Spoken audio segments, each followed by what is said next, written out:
સૌથી પહેલા છે ને 1964-66 માં કોઠારી પંચ આવ્યું. હવે આ કોઠારી પંચ જે છે એ એવું બોલ્યા હતા કે ભારતનું ભવિષ્ય વર્ગખંડમાં ઘડાઈ રહ્યું છે. પહેલો જ MCQ અહીંયાથી નીકળે કે ભારતનું ભવિષ્ય વર્ગખંડમાં ઘડાઈ રહ્યું છે. આ વાક્ય કોનું છે?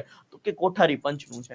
કોઠારી પંચની ભલામણ હતી કે નવી રાષ્ટ્રીય શિક્ષણ નીતિ બને કે જેનાથી આપણા શિક્ષણની અંદર સુધારો આવે. તો આમની ભલામણથી પહેલી રાષ્ટ્રીય શિક્ષણ નીતિ આવી 1968 અને 86 વાળી રાષ્ટ્રીય શિક્ષણ નીતિ પણ આપણે ડીપમાં ભણશું. ડન. પણ અહીંયા જવા માટે એક પ્રસ્તાવના બાંધું છું. ડન છે, આપણે ભણશું આજે આ જ.